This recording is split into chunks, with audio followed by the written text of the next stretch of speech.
नमस्कार नमस्कार है आप सभी दोस्तों को। सभी दोस्तों का, भाइयों का एवं बहनों का एवं अपने प्रिय दर्शकों का सभी का स्वागत है इस वीडियो में। UP UMS Etawah nursing officer recruitment Uttar Pradesh में जो चल रही थी उसका रिजल्ट आप लोगों का 1 घंटे पहले आउट हो चुका है, 6 बजे 7 बजे के करीब। ये आज 2024 के 18 जुलाई के 6 बजे तक ये आउट हो गया था इसके अंदर। तो वही मैं आपको बता देता हूँ, इसके अंदर आपकी लिस्ट भी आउट हुई है कैंडिडेट्स की इस रिज़ल्ट में। और कट ऑफ तो आपको पता ही है इसमें क्या ही कट ऑफ का सीन था। कट ऑफ में तो वही था कि मिनिमम क्राइटेरिया था 40-50 परसेंटेज का कैटेगरी वाइज, वही इसमें क्वालिफिकेशन के लिए, सिलेक्शन के लिए कि आप सिलेक्ट हो जाएंगे, उसके लिए यही कंडीशन था। तो सरकारी जॉब फाइंड डॉट कॉम मैंने आपको बता रखा है, वर्ल्ड का एक, इंडिया कंट्री का स्पेशली एक सही वेबसाइट है। हम मान सकते हैं इस वेबसाइट को कि आप इस पर पूरे एंटायर इंडिया की कोई भी गवर्नमेंट जॉब जब भी निकलती है, चाहे कोई भी गवर्नमेंट जॉब पूरे एंटायर इंडिया पर निकाली जाती है, तो उसका नोटिफिकेशन आप इस वेबसाइट से ढूंढ सकते हैं। फॉर्म का लिंक इस वेबसाइट पे मिल जाता है।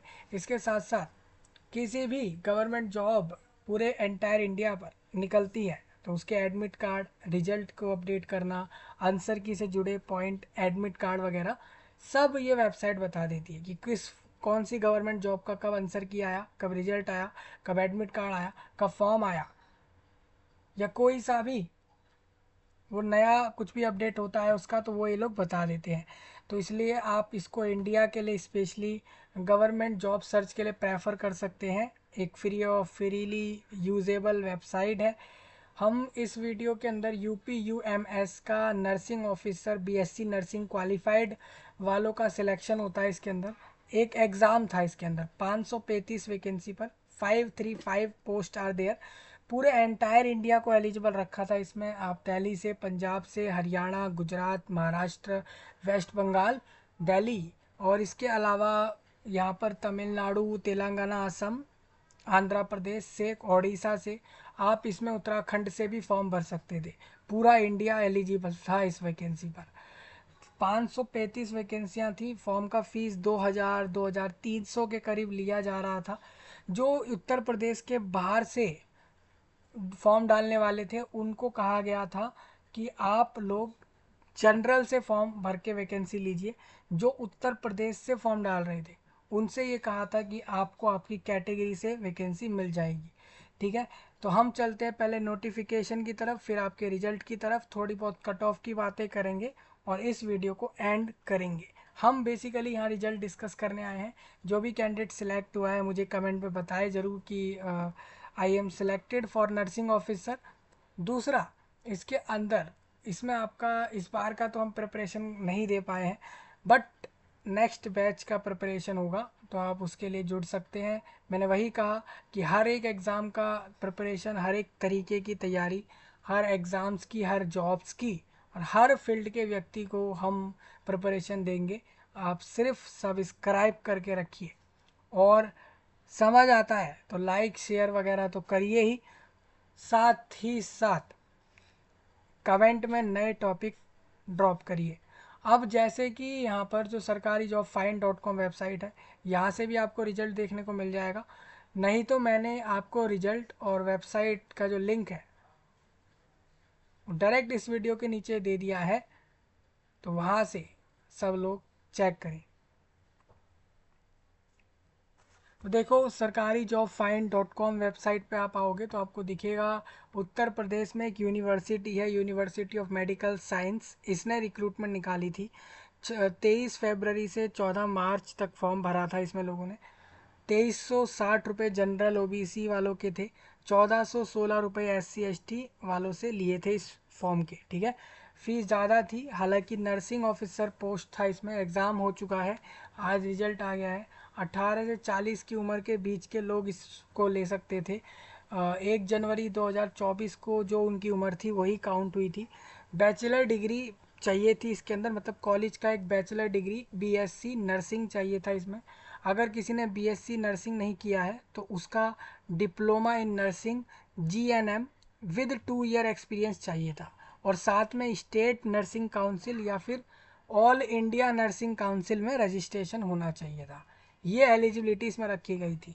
आज रिजल्ट आया है, इससे पहले नोटिफिकेशन आया था। तो आप यूपी यूएमएस की वेबसाइट पर आते हैं। ये उत्तर प्रदेश के इटावा, इटावा एक शहर है, उत्तर प्रदेश राज्य का एक शहर है इटावा।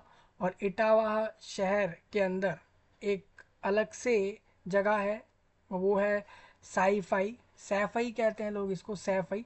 तो उत्तर प्रदेश के इटावा के सैफई में, ठीक है, वहाँ पर एक मेडिकल यूनिवर्सिटी है, टोटली स्टेट गवर्नमेंट की है ये, Uttar Pradesh university of medical sciences है ये।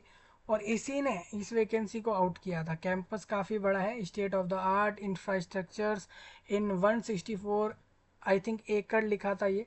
तो आप सोचिए इतना बड़ा है ये, और ये 2005 से चल रहा है। सर्विंग द अलाइंग ह्यूमैनिटी, आप समझ सकते हैं। इस इनका जो हॉस्पिटल है इसी के अंदर, उसमें 500 से ज़्यादा अलग से बेड वगैरह हैं। 5000 प्लस बुक्स एंड जर्नल्स हैं इस अंदर, इस कॉलेज, इस यूनिवर्सिटी में। सोचिए मतलब ये यूनिवर्सिटी कितनी बड़ी होगी, क्या कुछ फैसिलिटी होगी इसके अंदर। तो ये आपको मेन पेज दिखाना का पर्पस था, ठीक है। अब इसमें अबाउट सेक्शन में आप जाकर चेक कर लेना इसके बारे में, और भी कुछ जानना हो तो, जो नए लोग हैं, क्योंकि हर साल ये यूनिवर्सिटी 400-500, करीब 500 या 600 लोगों के लिए जॉब निकालती है हर साल। हर साल पूरे भारत देश के बेरोजगार, जिनके पास रोजगार नहीं है, हालांकि वो क्वालिफाइड हैं, जैसे कि कॉलेज पास आउट है, देखिए आप खुद पढ़िए, 164 एकड़ का ये पूरा इनका एरिया है। यानी 164 एकड़ बहुत बड़ा एरिया होता है। और एक यूनिवर्सिटी के पास अगर 164 एकड़ का एरिया है तो सोचिए कितनी बड़ी होगी। और उतने बड़े 164 एकड़ के एरिया में सिर्फ 500 से 600 यहाँ पर इन्होंने वैकेंसी नर्सिंग ऑफिसर पे आउट करी थी। तो जिन्होंने भी फॉर्म डाला था, आप रिजल्ट चेक कर लेना। इस वीडियो के थ्रू मैं आपका रिजल्ट डिस्कस कर देता हूँ इस वीडियो के अंदर, सारा पॉइंट वगैरह कि क्या कुछ आया है आपके रिजल्ट को लेकर, वो डिस्कस कर लेते हैं। कैंडिडेट की final selected merit list out हुई है, वो डिस्कस कर देंगे। और यूपी यूएमएस वेबसाइट पर ही ये सब आपको देखने को मिल जाएगा। वैसे तो आप जैसे इसमें नीचे करोगे तो यहाँ पर क्विक नेविगेशंस को आप छोड़ देना, व्हाट्स न्यूज़ में, व्हाट्स न्यू मैं आपको यहाँ पर रिक्रूटमेंट वाले सेक्शन में, यहाँ पर सीबीटी ये जो 2024 लिखा है, इस पर ही रिजल्ट देखने को मिल जाएगा। मैं आपको दिखा दूँ, यहाँ पर आप देखो इसका फॉर्म कब खुला था, क्लोज कब हुआ था, सारा कुछ यहाँ पर लिखा है। इसका रिजल्ट यहीं पर देखो, ये यहाँ पर आपको मिल जाएगा।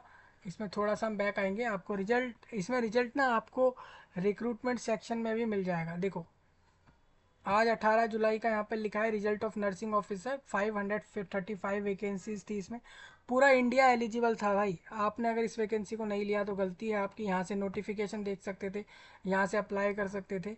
आज इसका रिजल्ट आया है। 535 लोगों को पूरे भारत से बेरोजगारी उनकी दूर हुई है। 535 लोगों की इंडिया कंट्री में बेरोजगारी दूर हुई, रोजगार मिला, जॉब मिली, एक अच्छी पोस्ट पर जॉब मिली। बीएससी नर्सिंग क्वालिफाइड कैंडिडेट्स थे ये सारे, मतलब इनके सबके पास डिग्रियां थी बीएससी नर्सिंग कोर्स की।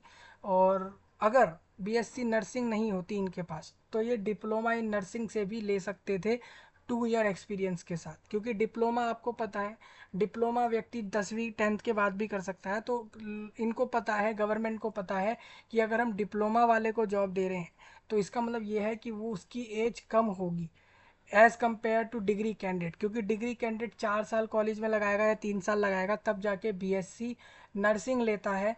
और वहीं जो दूसरा कैंडिडेट होता है वो डिप्लोमा इन नर्सिंग वाला होगा, तो उसको उन्हें पता है कि वो 10th के बाद सीधा चला गया होगा डिप्लोमा नर्सिंग के लिए, या 11th-12th के बाद गया होगा, तो उसका समय वहाँ कम लगता है। इस चक्कर में 2 ईयर एक्सपीरियंस इसमें रखा गया था, ठीक है। तो यहाँ पर इसमें रिजल्ट देखने के लिए यहाँ पर इस वाले पे आप क्लिक कर लेना।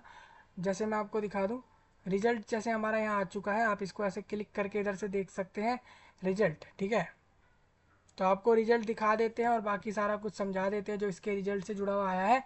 और यही इस वीडियो में है। जो न्यू कैंडिडेट्स हैं 25 वाले बैच वाले जो नेक्स्ट ईयर के लिए इसी वैकेंसी पर जाएंगे, उनको मैं प्रिपरेशन करा के दे दूंगा। ठीक है, तो मैंने वही कहा, मैं हर एक सेक्टर के लिए हर एक तरीके की चीज़ों के लिए वर्क कर रहा हूँ चैनल पे आप सबके लिए। और आप लोग सब्सक्राइब करिए, मैं बहुत सारी चीज़ें यहाँ पर लाऊंगा। जल्द ही हम ऑफलाइन ऑनलाइन हर तरीके से आपके लिए एंटायर वर्ल्ड के हर एक एरिया तक पहुँचने का प्रयास पूरा पूरा करेंगे। हम पक्का है कि हम जगह जगह पहुंच जाएंगे, सफल होंगे हर एक कंट्री तक, अपनी हर एक सेक्टर के लिए आप तक पहुंचने के लिए। आपको बस सब्सक्राइब करना है, लाइक करना है, वीडियोस को शेयर करना है और इसके साथ साथ कमेंट में नए टॉपिक ड्रॉप करने हैं। ठीक है, बिल्कुल फ्री ऑफ कॉस्ट हमारा सब कुछ इधर चलता है, किसी से कोई चार्ज नहीं, कुछ नहीं। प्रिपरेशन भी हम फ्री ऑफ कॉस्ट देंगे आपको, आप जिसको देखेंगे भी आगे। अब ये नोटिफिकेशन था जिसमें बोला था ऑनलाइन सब फॉर्म भरो, एक कंप्यूटर पे पेपर लिया जाएगा, लेवल 7 का सैलरी होगा। सब ने भर भी दिया क्योंकि लोगों को पता था चलिए 2,000 2,300 रुपये फॉर्म के ही तो ले रहे हैं, तो क्या दिक्कत है, हमको शुरू में ही 45,000 से लेके 1,40,000 तक का सैलरी मिलेगा, तो हम फॉर्म भर देते हैं। लोगों ने ये सोच के फॉर्म भर दिया। आप जानते हैं जितने सिलेक्ट इधर हुए हैं उसमें ज़्यादातर जनरल्स हैं, तो उन्होंने 2,300 या 2,400 फीस दी है।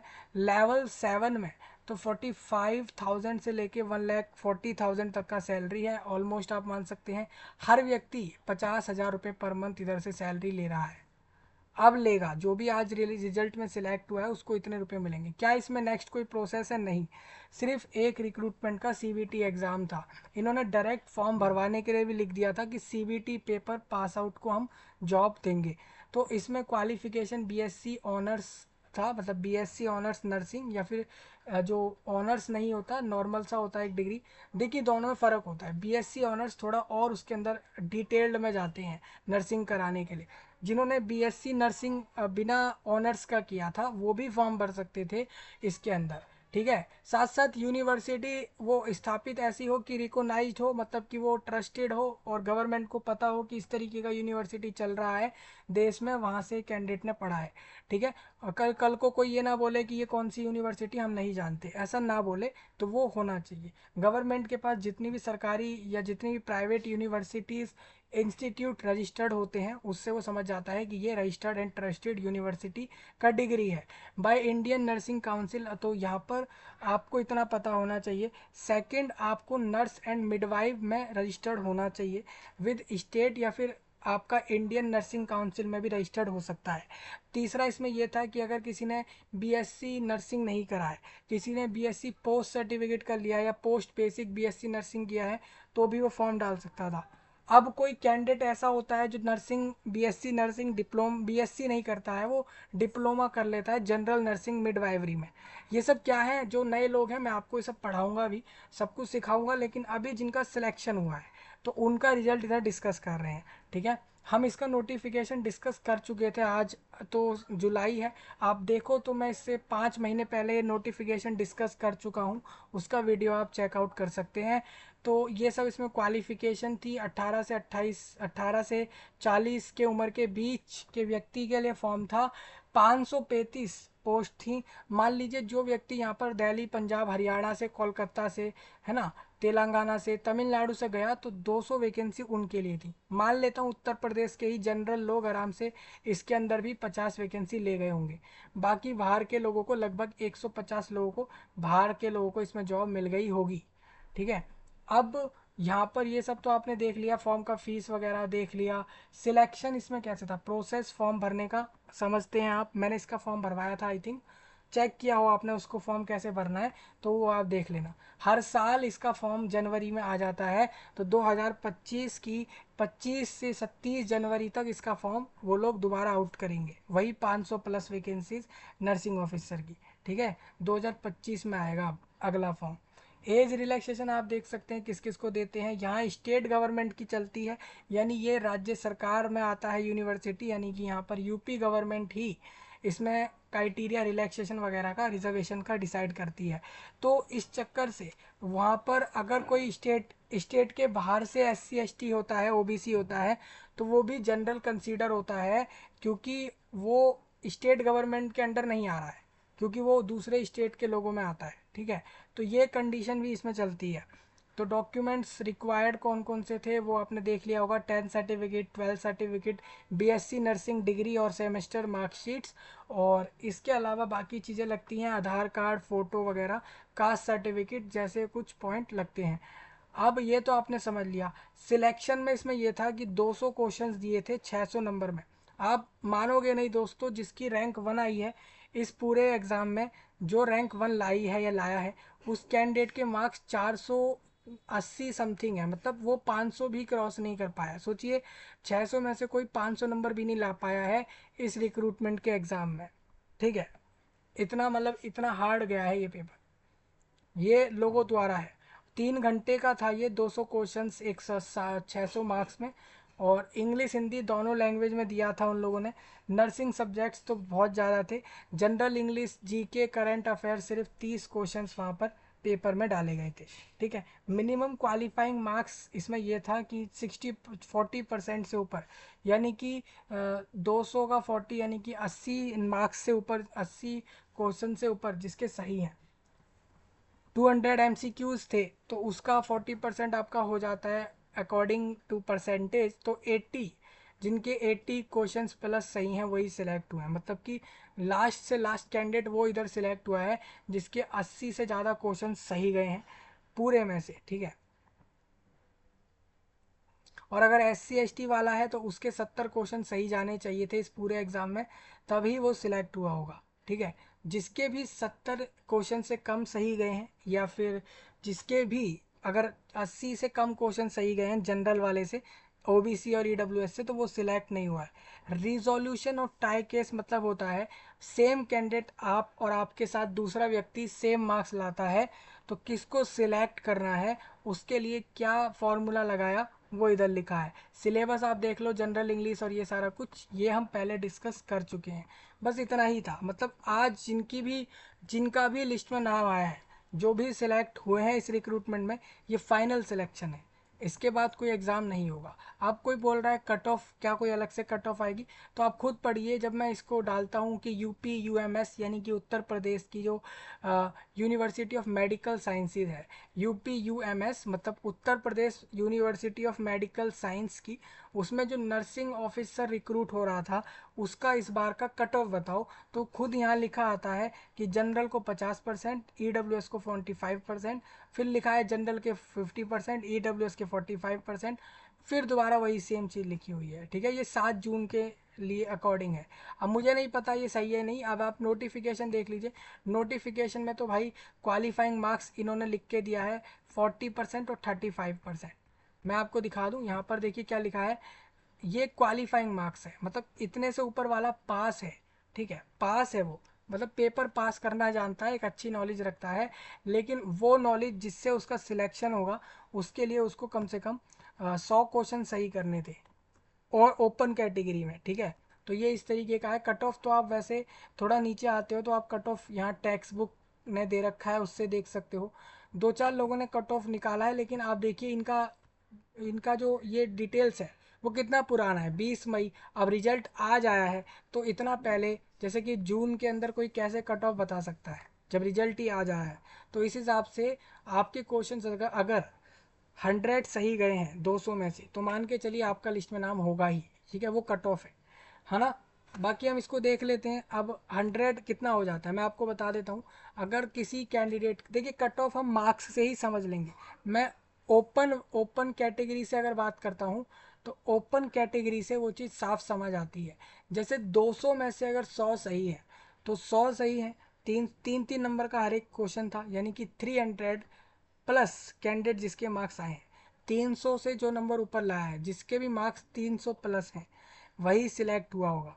हम जनरल में ऐसा मान सकते हैं। अगर मैं इसी का लास्ट पेज निकाल लूँ तो आप देखिए, जो लास्ट सिलेक्ट हुआ है कैंडिडेट, वो 231 पर सिलेक्ट हुआ है। ठीक है, वो भी SC कैटेगरी से। अगर मैं इसी में थोड़ा और ऊपर आता हूँ, कोई ऐसा कैंडिडेट अगर आपको जानना है जो जनरल से, जैसे कि यहाँ पर OBC SC ST की लिस्ट है, ये कॉमन रैंक लिस्ट है, ये नेट स्कोर है।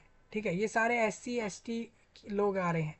ठीक है, अब जिसकी कॉमन कट ऑफ होगी, जैसे कि यहाँ पर आप देख सकते हैं, ये वाला लिस्ट जो चल रहा है हमारा यहाँ पर, देखिए यहाँ पर जो ये वाला कैंडिडेट है ये ओबीसी से लास्ट सिलेक्टेड है, हमें वो देखना है जो सिर्फ जनरल से लास्ट सिलेक्टेड है, तो हम वहीं से समझ जाएंगे कि कट ऑफ कितना गया है ना। देखिए ये आज इस बार कट ऑफ आपका हाई चला गया है जनरल में। देखो अब ये ईडब्ल्यूएस का कैंडिडेट है ये वाला। अब ये जो यहाँ पर कुछ ऐसे कैंडिडेट होंगे जिसमें ना ही ओबीसी पर मेंशन होगा, ना ही एससी पर, ना एसटी पर, सिर्फ उसकी खुद की जनरल की रैंक होगी। जिसकी सिर्फ जनरल की रैंक है उस वही आपकी यूआर से कट ऑफ बनी है, ठीक है। सपोज देखो ये हमारे पास आ गई ये वाली लिस्ट। अब ये इस वाली लिस्ट में आप देख सकते हो यहाँ पर ये जो लास्ट यहाँ पर लिखा है ना 175 जिसकी रैंक आई है, और इसके मार्क्स हैं 420 के करीब, यानी कि ये आपकी जनरल का कट ऑफ आप मान सकते हैं, ठीक है। अब इसके अब खुद ही आप देख लो, अगर मैं लिस्ट के अंदर आपको इसके नीचे वाला कैंडिडेट दिखाऊं, कट ऑफ समझाने की कोशिश कर रहा हूँ। आप देखिए मैं इसी के नीचे वाला कैंडिडेट दिखाता हूँ, तो उसके भी 420 नंबर आए हैं, लेकिन उसकी रैंक बनी है 176, उसके नीचे वाले की 177 है, ठीक है। इस तरीके की रैंक आपको दिख रही होगी। तो इस तरीके से आप देखिए 180 रैंक वाला भी 420 लाया है। अब इसके नीचे अगर मैं आ जाता हूँ, तो आप खुद देखिए कि बाकी जितने भी हैं उनकी सब कैटेगरी है, ईडब्ल्यूएस है या ओबीसी है। इसके नीचे वाले सारे ऐसे मिलेंगे जिनकी कैटेगरी ईडब्ल्यूएस या ओबीसी भी है। इसका मतलब ये है कि यहाँ पर जो लास्ट सिलेक्ट हुआ है जनरल से उसके नंबर 420 हैं। इसका मतलब इस बार आपकी जनरल कट ऑफ बड़ी हाई गई है। 420 जो हो जाता है वो 600 का कितना परसेंट होगा, तो आप इसको 6 से डिवाइड करिए तो आपको मिल जाएगा यहाँ से। देखिए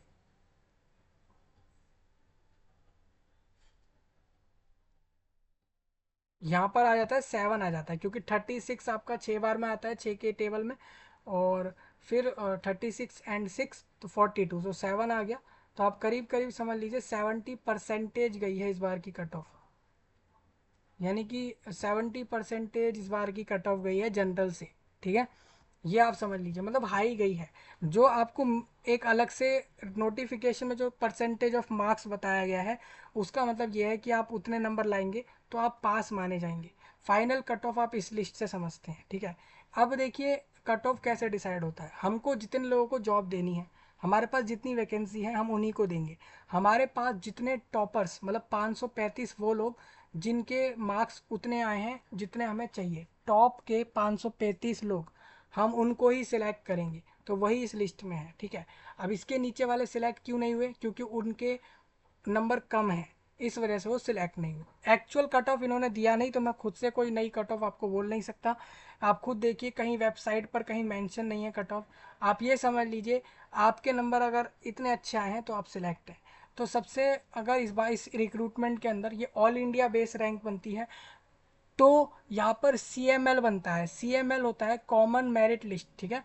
सी एम एल मतलब कॉमन मेरिट लिस्ट की अलग रैंक होती है ना। और इसके साथ साथ आपकी O B C E W S की अलग रैंक होती है। मान के चलिए आपने अगर इस वैकेंसी का फॉर्म अगर अपनी एस सी एस टी से डाला था, तो आपका selection S C S T से हुआ होगा, आपका सिलेक्शन सी एम एल से नहीं होता है, ठीक है। भले ही आपको एक सी एम एल रैंक सबको मिली होगी, एससी को भी, एसटी को भी, ओबीसी को भी, सबको सीएमएल रैंक मिली होगी, लेकिन सबका सिलेक्शन अपनी अपनी कैटेगरी से हुआ है, समझ रहे हैं। तो महक गुप्ता को सबसे पहले कॉन्ग्रेचुलेशन।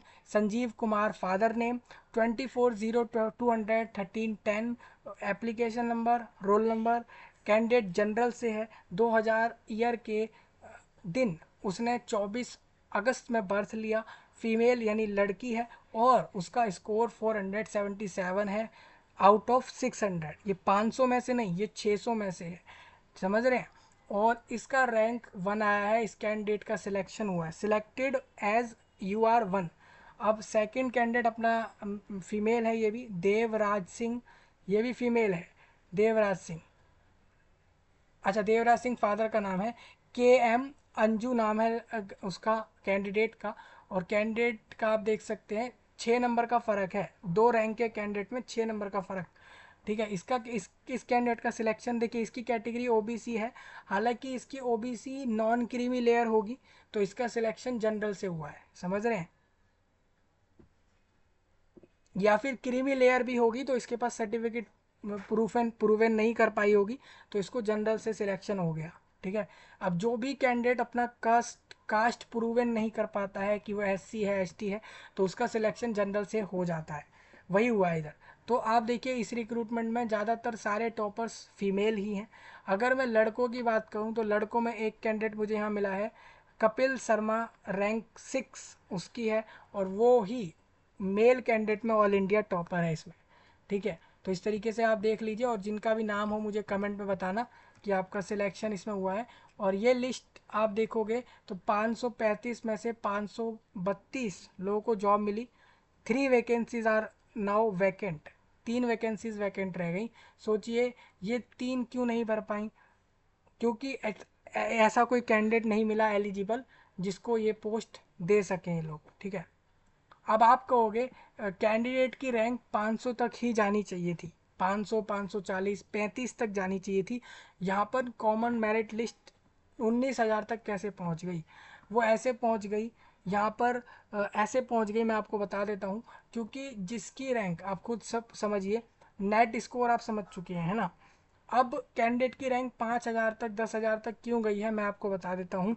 क्योंकि यहाँ पर बहुत सारे ऐसे कैंडिडेट हैं जिनको इतनी अच्छी अच्छी रैंक मिली होंगी, ठीक है, अच्छे मार्क्स आए होंगे, बाद में डॉक्यूमेंट प्रूवन नहीं कर पाए होंगे तो इस चक्कर में बाहर हो गए, और दूसरे तरीके से बाहर हुए हैं। कहने का मतलब ये है कि ये ऑल इंडिया बेस रैंक बनी है। ठीक है। मतलब पहले आपका पेपर ले लिया और उसके बाद सब लोग जो जो नंबर लाए उनके नंबरों के हिसाब से, जो जितने ज़्यादा नंबर लाया उस हिसाब से उसको वो रैंक मिल गई। तो CML रैंक जो होती है वो आपके जितने नंबर बनते हैं उससे मिलती है। वहाँ कास्ट क्राइटेरिया नहीं लगता। कास्ट क्राइटेरिया तब लगाया जाता है जिस कैंडिडेट ने फॉर्म में बताया हो कि वो SC है या ST है या OBC है, तो वहाँ फिर उसकी अलग रैंक उसमें भी मिलती है। ठीक है। और आप देखोगे तो 18 जुलाई, बिल्कुल अभी 2 घंटे पहले ही रिजल्ट आउट हुआ। मैंने कहा इसको डिस्कस कर देते हैं, बाद में मेरे को कमेंट करके बोलेंगे, तो मैंने इसको पहले ही प्रेजेंट कर दिया। सब्सक्राइब करें, लाइक करें, शेयर करें, कमेंट करते रहें। मिल रहा हूँ, तब तक के लिए आप सबका धन्यवाद।